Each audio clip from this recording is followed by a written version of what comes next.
Entonces, vamos a comenzar entonces el sermón de hoy. Buenos días a todos, queridos hermanos. Damos gracias a Dios porque nos permite reunirnos para adorar al Señor. La semana pasada el Señor nos hablaba sobre la Trinidad. A través de la Escritura, entonces, estuvimos revisando varios puntos y aspectos que nos habla la Escritura sobre la Trinidad. Y el día de hoy, entonces, el sermón se llama Dios, el ejemplo de unidad para los cristianos. Dios, el ejemplo de unidad para los cristianos. Le invito entonces a que vamos a abrir nuestra Biblia y busquemos 2 Corintios, capítulo 4, verso 5. 2 Corintios, capítulo 4, versículo 5. Le invito a que lo pueda buscar, por favor. 2 Corintios, capítulo 4, verso 5. Espero que lo pueda encontrar. 2 Corintios, capítulo 4, verso 5. ¿Sí? Así lo puede entonces buscar en la Biblia. Dice así. El apóstol Pablo entonces escribe la segunda carta a los Corintios, dice así. Porque no nos predicamos a nosotros mismos, sino a Jesucristo como Señor y a nosotros como vuestros siervos por amor de Jesús. Vuelvo a repetir, porque no nos predicamos a nosotros mismos, sino a Jesucristo como Señor y a nosotros como vuestros siervos por amor de Jesús. Entonces, eso es lo que la Biblia nos dice sobre Jesucristo, sobre cuál es también nuestra labor como cristianos. Así que le voy a también estar subiendo ahora, hermanos queridos, para que lo puedan revisar también, el sermón del día de hoy en el WhatsApp de la iglesia. El sermón de hoy en el WhatsApp de la iglesia, para que si alguien lo quiere ir revisando también, lo pueda hacer. Y ahí pueda también estar atento a los versos bíblicos que vamos a estar predicando, ¿ya? Así que, hermanos queridos, nuestro Dios, el Señor nos hablaba la semana pasada que nuestro buen Dios es un Dios único, es un solo Dios, pero está compuesto de 3 personas. Hablábamos eso y creemos entonces la Trinidad. La Trinidad no es una palabra bíblica que aparece de forma explícita en la Biblia, pero es una palabra que los cristianos hemos desarrollado para poder dar a entender y explicar las conclusiones que sacamos desde la Escritura. Y eso fue entonces lo que se trató la semana pasada el sermón y la motivación entonces para los cristianos respecto a eso. Hoy entonces el foco es otro, relacionado también con la Trinidad, que tiene que ver entonces, hermanos queridos, con cómo entonces cómo la Trinidad se automuestra al ser humano. Y cómo eso es tan importante para nosotros el día de hoy. La unidad, hermanos, es importante, la unidad es clave, porque queremos aprender de la Trinidad para luego, desde la Trinidad, nosotros ver cómo nosotros podemos llegar a ser uno. La Biblia nos da el desafío que tenemos que ser uno en Cristo. Pero ¿cómo vamos a ser uno si no tenemos ejemplo? Y por esta es la razón por la cual nosotros estudiamos y vemos la Biblia, porque desde la Biblia entonces vamos a ver cuál es nuestro ejemplo para poder tener esta unidad cristiana. Hay una historia dice lo siguiente, es una ilustración simplemente, pero que quiere mostrar lo importante de la unidad. Dice así: había una pequeña aldea en medio de árboles al pie de una montaña. Allí vivía un hombre paralítico de sus pies que apenas se movía arrastrado por el suelo.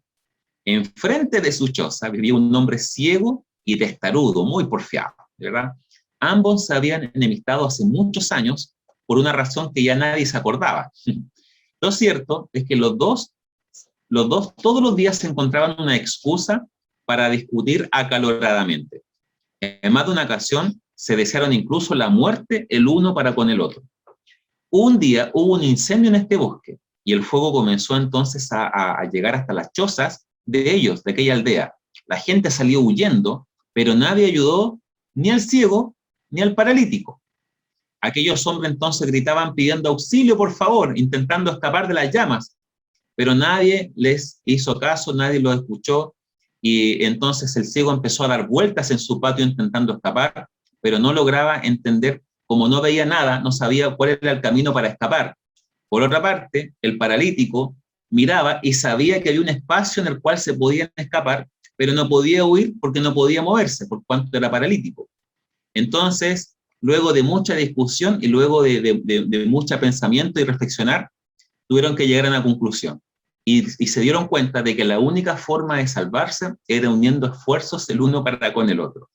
En medio de entonces de esta desesperación, el paralítico le ofreció ayuda al ciego para guiarlo en el camino, a cambio de que él lo cargara en su espalda y lo llevara con él. El ciego entonces aceptó gustosamente y así lograron salvarse de la muerte. Entonces, hermanos queridos, esto sí que es un ejemplo de que la unidad puede salvar vidas. Y esta es una ilustración para que podamos entender cuál es la labor de la iglesia en este tiempo, de que la unidad entre nosotros como iglesia local, entre nosotros como familias cristianas, y también con otras iglesias locales, o como la Iglesia de Cristo universal que somos, podamos unirnos y hacer la voluntad de Dios. Pero para eso tenemos que aprender de cómo Dios vive en unidad, cómo Dios entonces refleja esta unidad. Y vamos a ver entonces, en primer lugar, que Dios a través del Espíritu Santo, revela a Cristo. El Espíritu Santo, la tercera persona de la Trinidad, revela a la segunda persona de la Trinidad. Dice el libro, el Evangelio según Juan, capítulo 16, vamos a leer muchos Juan el día de hoy, así que ténganlo cerca por ahí. Juan capítulo 16, versículos 13 y 14 dice así: pero cuando venga el Espíritu de verdad, así le llama Jesús al Espíritu Santo, el Espíritu de verdad, Él los guiará a toda la verdad, porque no hablará por su propia cuenta, sino que hablará todo lo que oyere, y los hará saber todas las cosas que van a venir. Jesús dice, Él me glorificará, porque tomará de lo mío y os lo hará saber. Entonces es el Espíritu Santo el que nos va a mostrar a Cristo. Y esa es la razón por la cual recién cantábamos esta canción de nuestro hermano Daniel Calvetti, ¿verdad? Que nos decía, Espíritu Santo, revélame a Cristo. Y la verdad es que la única forma de entender la obra completa y maravillosa salvadora de Jesucristo es a través de la obra o de la acción que el Espíritu Santo hace sobre el pecador. Porque el pecador no puede llegar a Dios solo, porque jamás lo va a hacer. Nada lo motiva a hacerlo. Si usted piensa que un pecador puede llegar a los pies de Cristo, no lo puede hacer porque no le van a hacer. Dice Romanos 3:11, todos nos desviamos, nadie buscaba a Dios, cada uno siguió su propio camino. Romanos capítulo 3, que evoca al Salmo 16. Desde esa perspectiva, nadie va a poder llegar a Cristo a menos que el Espíritu Santo empiece a transformar y a obrar en la vida del pecador. Si usted siente que en este momento, en este tiempo de su vida, se está acercando a Dios, créame que no podemos aplaudirlo a usted, porque esa acción, ese deseo de acercarse a Dios no le nació a usted. Ese deseo de acercarse a Dios es porque Dios se está acercando a usted y lo está llevando a que usted tenga un encuentro con Él, porque Él sale a nuestro camino, no nosotros al encuentro de Dios. Él nos vino a buscar, no nosotros lo salimos a buscar a Él. Por esto es importante, ¿cierto?, reconocer la obra del Espíritu Santo, y dice entonces que el Espíritu Santo glorifica a Cristo, ¿verdad? Toma de lo mío, nos hace saber todo lo que Cristo es. Por esa razón, el que tiene a Cristo en su corazón, el que ha confesado el arrepentimiento de sus pecados y fe en el Señor por la obra de Cristo que hizo en la cruz, esa persona tiene que saber que va a aprender de Dios, va a aprender de Jesús, porque en Él ya está actuando el Espíritu Santo. Entonces, ya sea que usted lleva pocos años de cristiano o lleva muchos años de cristiano, el Espíritu Santo obra a través de nuestra vida y Él nos lleva entonces hacia Jesucristo. Dice 1 Corintios capítulo 12, verso 3, nadie puede llamar a Jesús Señor sino por el Espíritu Santo. Es decir, el Espíritu Santo nos lleva a declarar, a confesar y a reconocer a Jesucristo como el Señor de nuestras vidas. No es algo que nace de nosotros, es algo que Dios hace en nosotros. En segundo lugar, así como el Espíritu, la tercera persona de la Trinidad, revela a la segunda persona de la Trinidad, también la segunda persona de la Trinidad, que es el Hijo, Jesús, revela a la primera persona, que es el Padre. Dice Juan capítulo 14, versos 7 al 9. Si me conocieseis, también a mi Padre conoceríais, y desde ahora le conocéis, y le habéis visto. Felipe le dijo, Felipe, ¿cierto? Este discípulo de Jesús, tan poco conocido por muchos, pero es un discípulo de Jesús, le dijo, Señor, muéstranos al Padre y nos basta. Jesús le dijo, tanto tiempo hace que estoy con ustedes, con vosotros, y no me has conocido, Felipe. El que me ha visto a mí, ha visto al Padre. ¿Cómo pues dices, muéstranos al Padre? ¿Verdad? Entonces, con esta declaración, Jesús de forma explícita muestra la unidad que hay entre el Hijo y el Padre, entre Jesús y su Padre Celestial, y de esta forma también nos da a mostrar de que aquel que quiere llegar a conocer al Padre tiene que pasar por el Hijo. De tal manera que cuando conocemos a Jesús, también Jesucristo nos empieza a mostrar cómo es su Padre Celestial. Dice en Juan 16:15, todo lo que tiene el Padre, todo, dice todo, imagínense, todo lo que es de Dios Padre, es mío, de Dios Hijo, ¿cierto? Por eso dije que tomará de lo mío y lo hará saber.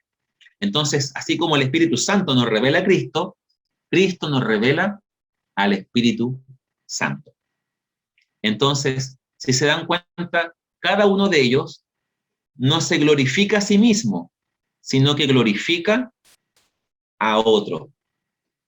Esta unidad es perfecta y maravillosa para entender cómo Dios opera entre sí mismo, ¿verdad? En las tres personas, siendo un solo Dios, para de esa forma entender después nuestra relación unos con otros. Pero no solamente es que Jesús revela al Padre, sino que en tercer lugar, el Padre, ¿verdad? Revela al Hijo. Y esto es maravilloso. Dice Mateo 16:15. Jesús les dijo, ¿y ustedes, quién dicen que soy yo? Respondiendo Simón Pedro dijo, tú eres el Cristo, el Hijo del Dios viviente.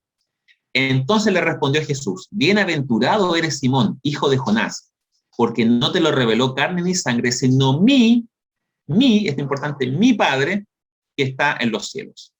La pregunta es, según este texto, ¿Pedro llegó a esta conclusión por sí solo?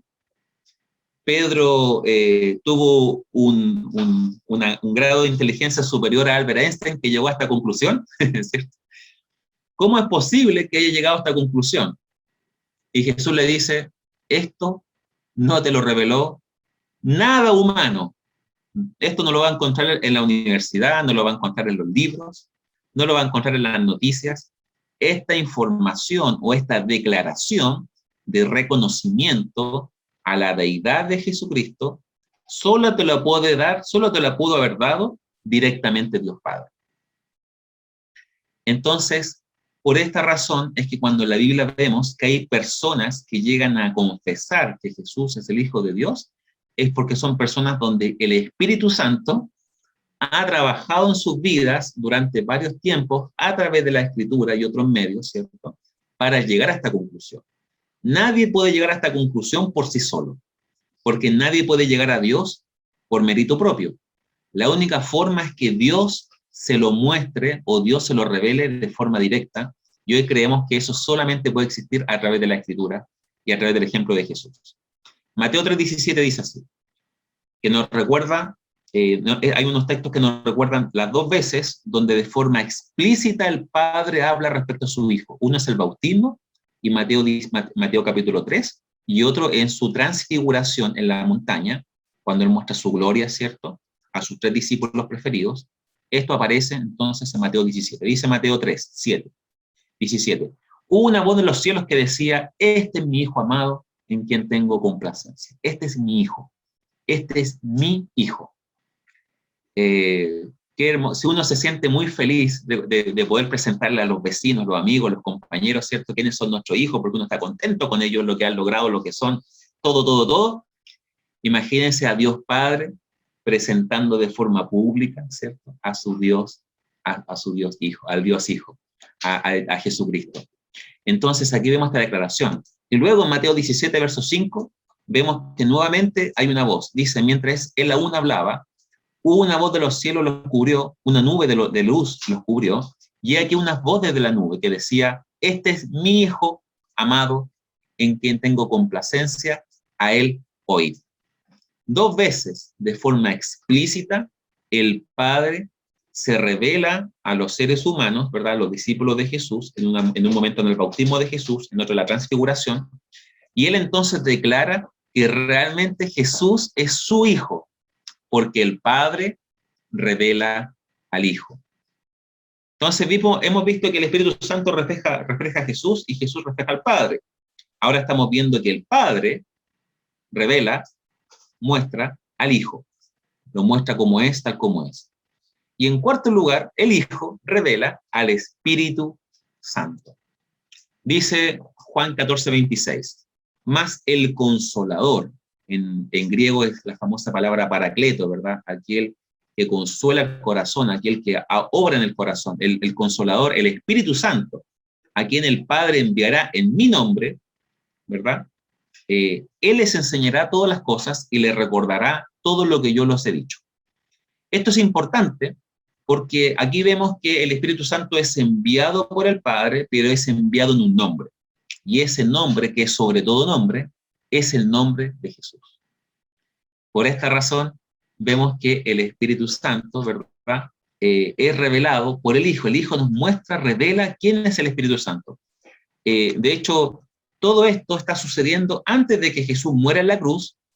Jesús le está enseñando, Jesús le está preparando el camino para que cuando Él ascienda a los cielos, sus discípulos sepan que no quedan solos, y ahora queda con ellos el Santo Espíritu.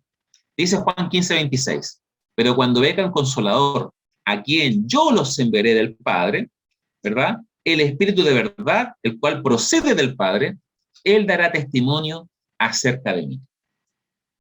Él dará testimonio acerca de mí. Una cosa es proceder y otra cosa es ser engendrado. La Trinidad, ¿verdad?, Dios Hijo y Dios Espíritu Santo proceden del Padre, pero no son engendrados como nosotros los seres humanos. Es una distinción teológica importante. Pero lo que vamos con esto es que la Trinidad es eterna en el pasado y en el futuro, y es coigual, no hay mayor ni hay jerarquía, pero unos a otros, si se dan cuenta, no buscan su propia gloria, buscan la gloria del otro, por cuanto entre ellos hay perfecta unidad. Y esto es clave entonces, de tal manera que la Trinidad, llegamos a la conclusión de que sí o sí la Trinidad es unidad. No hay división. Nadie busca su propia gloria, sino que busca la gloria de la Trinidad misma, Dios mismo. Entonces el Padre revela a Cristo y envía al Espíritu Santo en el nombre de Jesús. Por otro lado, el Hijo revela al Padre y al Espíritu Santo. Y finalmente el Espíritu Santo revela al Hijo, pero él procede del Padre. De tal manera que entre ellos hay perfecta unidad. No se pueden confundir unos con otros. No es lo mismo Dios Padre que Dios Hijo. Son personas distintas, con personalidades distintas, con características y funciones distintas. Eso el Señor nos hablaba de eso la semana pasada. Si no, revisa el sermón de YouTube, que está en YouTube de la iglesia, ahí lo puede revisar. Pero ahora el Señor nos está mostrando por las Escrituras de que realmente entre ellos hay perfecta unidad, por cuanto unos a otros se revelan y se muestran y se preparan el camino. No se glorifican a sí mismos, sino que glorifican y buscan la honra y la gloria del otro. De tal manera que cuando se busca la gloria del otro, finalmente se busca la gloria de Dios.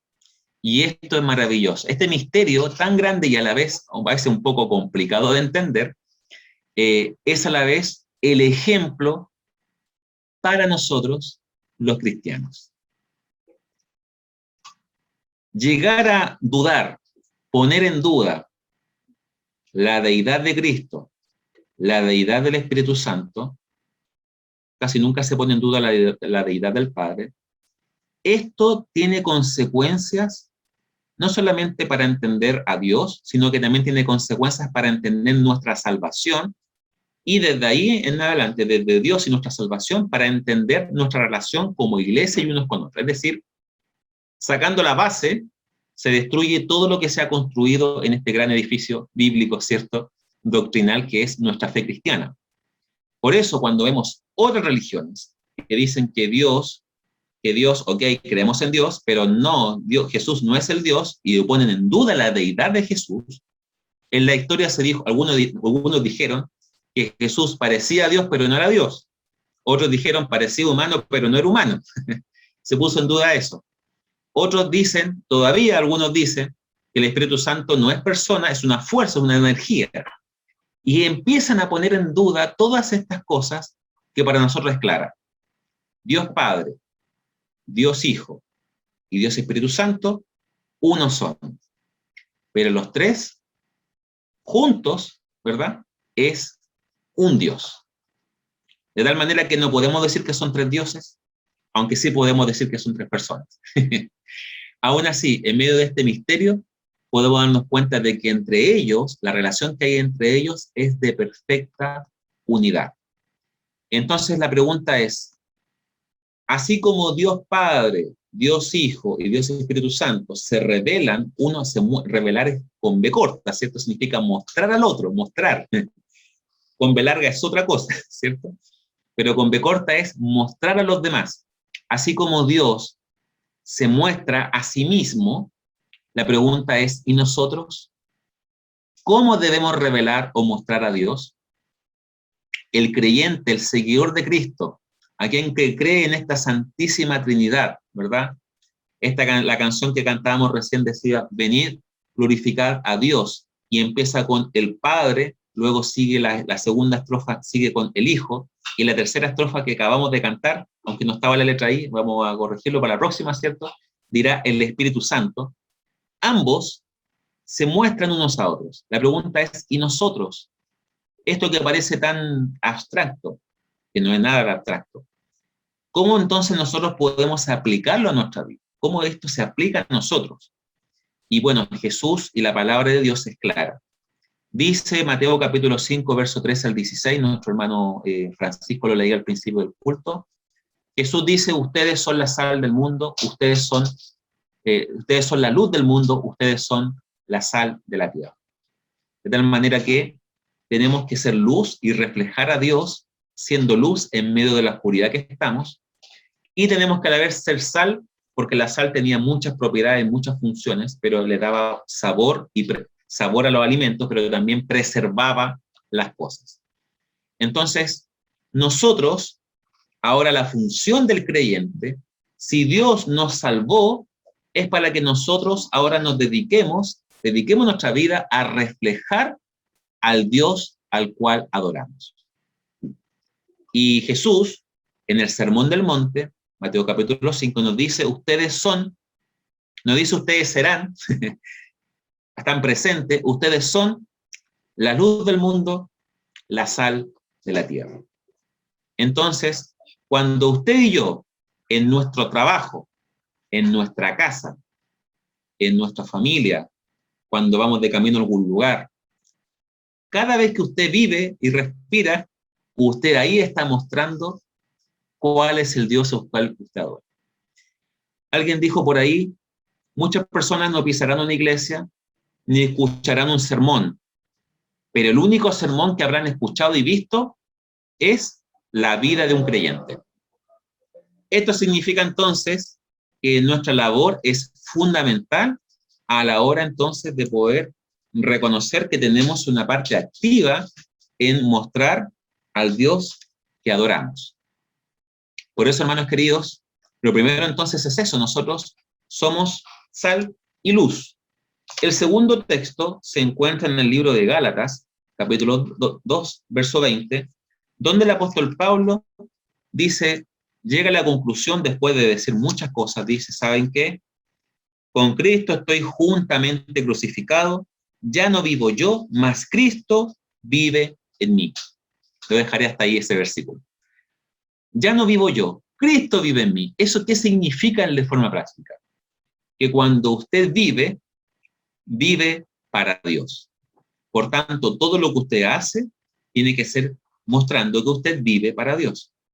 El apóstol Pablo en varias veces, oportunidades, en sus epístolas, en sus cartas, muestra de que ahora, antes vivía para mí mismo, antes el centro era yo, pero ahora no vivo para mí, ahora vivo para aquel que murió por mí Y por eso entonces ahora ¿cómo vivo? Dice, ahora estoy juntamente crucificado con Cristo. El apóstol Pablo entonces da a entender de que él ahora está crucificado. Él ya dejó de vivir porque ahora nosotros vivimos para aquel que murió por nosotros, es decir, Jesucristo. Y esto es importante, hermanos queridos, porque así como la Trinidad se muestra a sí mismo, el creyente, cuando vive para Dios, no vive para sí mismo, sino que lo refleja a Él, tal como Dios nos da el ejemplo. Y eso es importante, hermanos queridos, y es entonces el desafío de nosotros, no vivir para nosotros, sino que vivir para el Dios Trino, Dios Padre, Hijo y Espíritu Santo. En tercer lugar, además de ser sal y luz, vivir para Dios, en tercer lugar tenemos que cómo mostramos, cómo revelamos a este Dios cuando somos maduros, mostrando el ejemplo de Jesucristo. Dice Efesios 4:13. Hasta que todos lleguemos a la unidad de la fe y del conocimiento del Hijo de Dios, a un varón perfecto, a la medida de la estatura de la plenitud de Cristo. Es decir, mi meta como cristiano, y la meta suya como cristiano, si usted es cristiano, por supuesto, es ser como Cristo. Yo sé que a algunos les gustará algunos cantantes, algunos tendrán quizás como referente a un jugador de fútbol, quizá a uno un ser querido, un familiar, no creo que alguien tenga como referente a un político en estos tiempos, ¿cierto?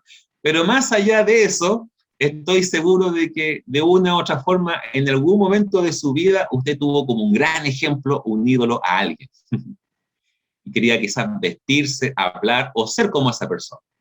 Bueno, les tengo entonces ahora una noticia en la fe. Nuestra meta actual es llegar a ser como Cristo. ¿Alguna vez usted ha visto a esas personas que aparecen en la tele, que hacen reportajes que dice yo soy, y yo soy igual a, y yo un cantante, a un cocinero, no sé, etcétera? Y hay gente que imita de forma maravillosa los gestos, las actitudes, las palabras, y uno se ríe con eso, ¿cierto? Es maravilloso ver cómo la gente imita a otra. Es todo un don, el don de la imitación. Nosotros entonces estamos llamados a imitar, pero no a imitarnos a nosotros. Estamos llamados a imitar a Jesucristo. Esa es la más grande meta que la cual podemos nosotros optar. Optar por imitar a aquel que murió en la cruz por nosotros, a Jesucristo mismo. Por eso el apóstol Pablo dice todas las cosas, bueno, hay todo un contexto. Él ya nos ha mencionado muchas cosas que ha pasado, pero finalmente él escribe esto desde la cárcel, y desde la cárcel, estando prisionero, dice, entonces mi meta es llegar a ser como Cristo. La madurez cristiana. Esto es todo un tema, pero resumiéndolo, nosotros cuando maduramos en la fe es porque estamos teniendo una comprensión y aplicación en nuestra vida cada vez mayor de quién es Dios Trino. Entonces, poco conocimiento de Dios, poca relación con Dios, poca madurez cristiana. Harto tiempo con Dios, en oración, con su palabra, ayudando al prójimo, viviendo no para mí, sino que para Él, eso nos va a ayudar a madurar en la fe, en la comunión unos con otros. Y esa madurez nos va a llevar entonces a cada vez experimentar con mayor profundidad quién es Dios. Y nos pasaremos toda la vida madurando y creciendo para llegar a ser como Jesucristo. También, ¿cómo revelamos a Dios?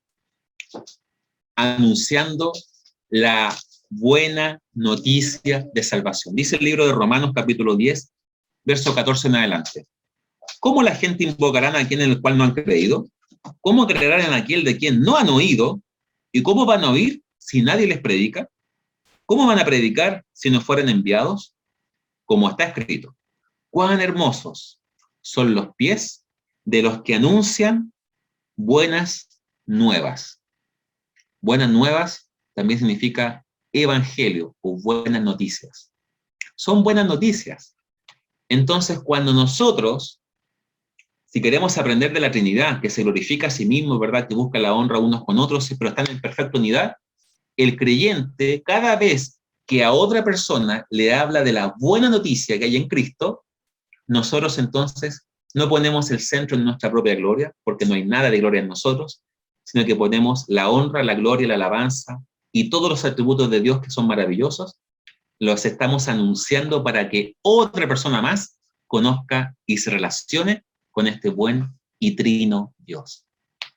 Y ahí la importancia de que toda lengua, toda nación, nos dice Apocalipsis capítulo 7, de todas las personas, de todas las tribus, de todas las etnias, puedan adorar al Rey de Reyes y al Señor de Señores. Pero para eso es importante anunciar el Evangelio. ¿No nos duele el corazón cuando vemos estas imágenes de personas o países que están sufriendo? ¿No nos duele el corazón cuando alrededor nuestro hay personas que están sufriendo violencia doméstica, que están siendo vulneradas en sus derechos, que realmente hay injusticia, hay robo y hay tantas cosas, homicidios, desde los que están por nacer hasta los adultos mayores, pasando por todos, ¿verdad? Por los dos géneros, hombre y mujer? Todo eso nos duele el corazón por cuanto amamos al Señor y entendemos el valor de la vida humana. Pero lo que mejor podemos hacer por cada uno de ellos es tanto orar como hablarles de Jesucristo. Porque finalmente, evangelización es amor. Y el ejemplo de nosotros es Jesús. Él se autoenvió para mostrarnos cómo ser misioneros. Y Él vivió entre nosotros, dice el libro de Juan, habitó entre nosotros.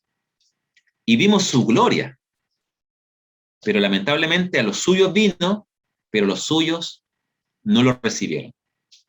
Pero Juan 1:12 dice, pero a todos los que lo recibieron, a los que creen en su nombre, les dio potestad de ser llamados hijos de Dios. Si tú aún no has declarado con tu boca que Jesús es tu Señor, si aún no lo tienes en tu mente y en tu corazón, este es el tiempo para hacerlo. No esperes mañana. Y esto no es un sentido de apresurarte porque sí, sino que tú no conoces tu futuro. Tú no conoces qué va a pasar contigo mañana y no sabes si mañana tendrás la posibilidad de arrepentirte e ir a los pies de Cristo. Pero hoy es el día, hoy es el tiempo de ir a los pies del Señor y encontrar refugio, apoyo y un nuevo propósito para nuestra vida. Por eso anunciemos el Evangelio, porque cuando anunciamos el Evangelio, anunciamos a Cristo. Cristo anuncia o revela al Padre, el Padre revela al Hijo, el Hijo revela al Espíritu Santo y entre ellos hay perfecta unidad. Entonces la iglesia está llamada a anunciar a Dios a través de las buenas noticias. Y finalmente, la Biblia también nos dice que cuando nosotros tenemos un buen comportamiento, de esa forma glorificamos entonces también al Señor. Dice la primera carta del apóstol Pedro, capítulo 2, versículo 12, lo siguiente.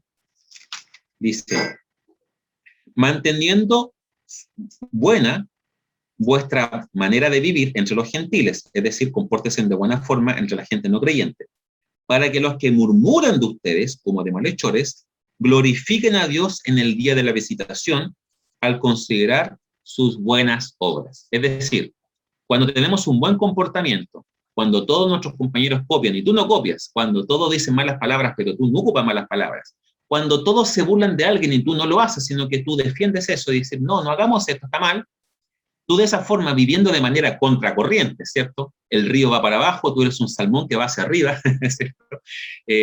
Todo lo contrario, cuando haces eso, realmente por una parte, muestras realmente quién eres. No eres igual que los demás, no esperes que tu vida sea igual que los demás. Por supuesto que muchos estudiantes, tanto del colegio como de la universidad, el día domingo es para dormir y es para estudiar. Nosotros estamos aquí. Pero estar aquí, hermanos, no es pérdida de tiempo. Estar aquí es lo mejor que podemos hacer, que es conocer a este Dios que se muestra en las Escrituras y que se quiere revelar a nuestra vida para que nosotros disfrutemos a plenitud quién es Él. Y cuando entonces nosotros como cristianos nos gozamos en cosas que para la gente es una locura, dice el apóstol Pablo a los Corintios, el Evangelio es una locura para los que se pierden, pero para nosotros es poder de Dios, ¿verdad? ¿Cómo un hombre, ¿verdad?, puede llegar a pensar o a concluir eso, si no es porque la Trinidad ha obrado en su propia vida? Hermanos y hermanas, aprendamos de esto. Así como Dios es uno, nosotros estamos llamados a ser sal y luz, a anunciar el Evangelio, a ser maduros, a no vivir para nosotros, a vivir para Dios y a tener buen comportamiento, porque todas esas cosas hacen que nosotros y las personas que nos rodean vayamos a Cristo. a Dios. Entonces, hermanos, el mundo se aleja de Dios. El creyente corre a los brazos de Dios por cuanto Él nos amó primero. Y ahora nosotros estamos en eso, estamos en esa tensión de que tenemos que seguir abrazados de Dios cada día, pero a la vez anunciarle a todas las personas que nos rodean que hay un Dios, hay un Salvador, hay un amoroso Dios que nos espera. Por eso, hermanos queridos, y aquí ya terminando nuestro sermón, dice 2 Corintios 4:5, recordamos esto, dice, porque no nos predicamos a nosotros mismos, sino a Jesucristo como Señor y a nosotros como sus siervos por amor de Jesús. Entonces, cuando usted hable de Dios, no hable de la Iglesia Bautista Recoleta, no hable de sus pastores, por favor no lo haga, ni de sus queridos y amados líderes del grupo de comunión, ni siquiera de su cantante cristiano favorito, ¿verdad? Que pueden haber muchos, sino que dice el apóstol Pablo entonces, dice, porque no nos predicamos a nosotros mismos, sino ¿a quién? Sino a Jesucristo como Señor.